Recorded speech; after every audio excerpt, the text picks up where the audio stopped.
So hello, and Susan Wallace here from Cognitive Hypnosis Academy, and I am with one of my graduates here, Martin O'Neill. Martin is one of Dublin's top hypnotherapists, and as Martin will tell you, us hypnotherapists, we lead a rather privileged life. One of the great joys in training to be a hypnotherapist is part of your training means that you learn how to drop very deeply and quickly into the hypnotic state. So think about it for a moment. Think about how good it would be if no matter what situation you found yourself in, if you were in the wrong mindset, if you were a bit frustrated, if you were having a very stressed out day, or you were just plain tired and jaded and you just wanted to drop out for 5 minutes and experience really deep relaxation.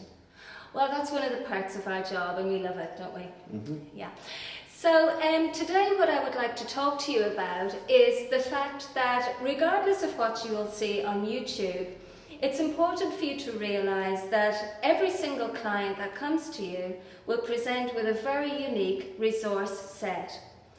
And with over 12 different theoretical models of hypnosis out there, the job of a top clinician is to discover exactly how to match their style to the resource set that the client brings with them.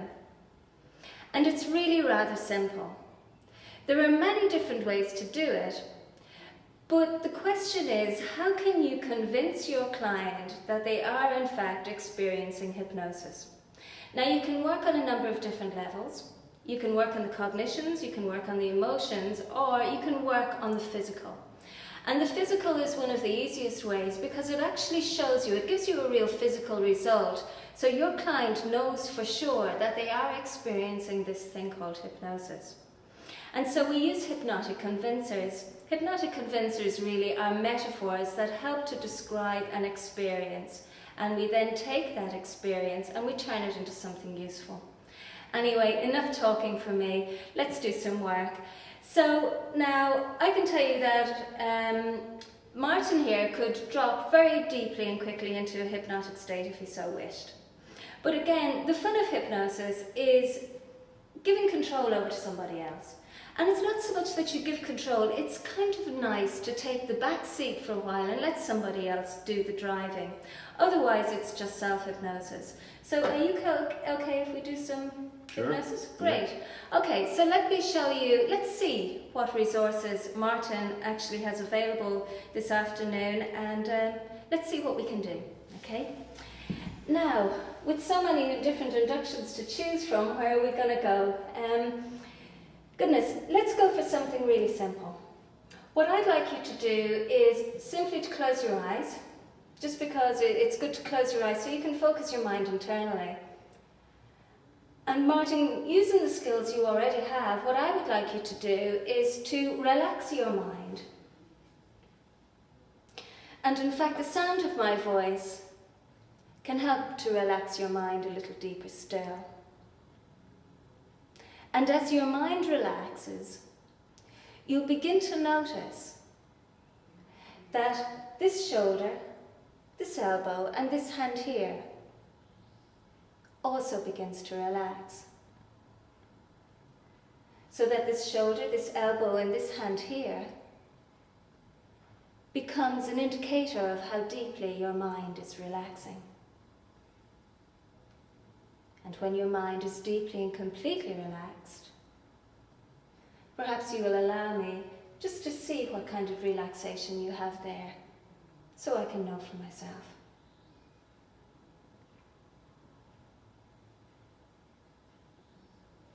Of course, when the mind is deeply relaxed, it's very easy for a person to experience hypnosis. So I'm just going to gently take you here by the arm. You don't need to do anything to help or hinder me, and let's just see what we've got here. Now, I don't know if you can see this for yourself, but you will notice that there's a wonderful state of relaxation here. Were I to let go of Martin's wrist, I'm confident and certain that the heaviness there would cause it to drop into my hand like so. That's wonderful. And so I'd like to give you the suggestion now, Martin, that the moment that I release your hand there, it can drop heavily into your lap, and that wonderful associative post-hypnotic suggestion that you've already accepted can begin to take effect. Now, I'm sure that you have heard many hypnotherapists say the word sleep, and I want you to know it's not that our clients fall asleep, but it's that the critical cognitive function of the mind calms down and stops being so judgmental, so that the powerful suggestions we give can flow deep into their minds, sleep beautifully, deeply and easily, just like so. But you know, for every experience somebody has, in this case, this wonderful, fluid, deep relaxation, there is also its polar opposite. And these are some of the physical resources that we can use with our clients. So let's take another example. What I'm going to do now is come over this side here, Martin, and what I'm going to do is I want you to just allow me to take this hand and arm here, and I want you to make a fist. And in your mind, what I want you to do is to think of a steel bar. And what I'd like you to do is to imagine that from your shoulder here, all the way through to your fist, there's a steel bar running. And in a moment, I'm going to try and bend it, but I'll find it impossible to do so. And you can allow me to try, and you can see for yourself what will happen. But in fairness, that's not really a test, is it? He's a lot bigger than I am, so that doesn't really prove anything to us, okay? So the real strength has got to be in this kind of test is if I suggest to him that no matter what happens, that I'll never be able to push it down. And if I tell him that the more that I try and push it down, that the more rigid and strong that it is becoming, you can see how that suggestion is beginning to take effect, until soon it becomes so impossible for me to push it down. In fact, the harder I try, the more impossible it is. But again, that's only a partial test. That's just a test of brute strength.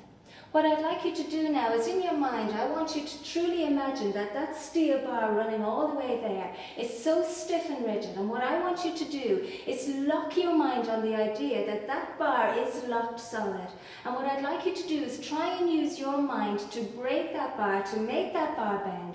But you will discover that as you try for yourself, that as long as you hold on to that idea, that it just cannot bend and it cannot break. When you're finished trying, when you've really tried, say the word yes. Have you tried? That's great. Well, I don't know if you can see that, but he's definitely trying. Wonderful. Now you can relax it, but you can keep that bar there. You can keep it stiff and rigid. Now, what is the usefulness of this in hypnotherapy? Let's look at a couple of examples. All this is doing is proving to my client that he is accepting of suggestions. But in and of itself, it doesn't really mean anything. But then you've got to think to yourself, when would that kind of strength, when would that kind of sheer force be useful to a client? In the physical domain, if Martin here was a power lifter, having that sheer strength and determination might make the difference between him beating his all-time best or getting a Guinness Book record or whatever. In the cognitive domain, we could actually take that strength and determination that he has there, and we could get Martin now, what I want you to do, Martin, is in your mind, I want you to think of how that strength and determination that you had there in your arm might be a useful cognitive force for you. So what I want you to do is to think to some time in the future when you will need to be strong, where you will need to be determined, where you will need to be an unbreakable, unbendable force inside of your own life. Who knows when this might be? But Martin can begin to realize that this is not just a physical resource he has, but that it can become a cognitive resource too, and perhaps even an emotional one.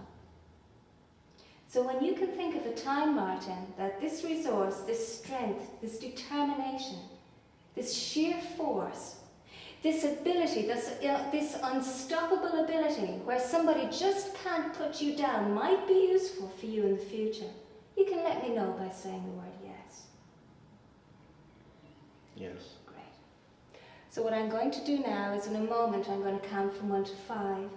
And on the number 5 you will begin to discover that this hand and arm begins to feel very light, but at the same time very strong. And as I begin to gently tip it up for you, 1, you can feel all of that strength and determination is beginning to flow right out of the muscles there, flowing down your shoulder and beginning to make its way deep into your unconscious mind. 2, you're beginning to accept these powerful positive suggestions that in the future, whenever you need that kind of strength and determination, that you will find it within you. Because this is a resource that you created for yourself in the physical domain, and it's one that will be available to you cognitively and emotionally. 3, all of that now is beginning to flow right into your mind, that wonderful strength and determination, all the way up, even further still, flowing into the deepest part of your mind. There can be completely available to you as long as you need it.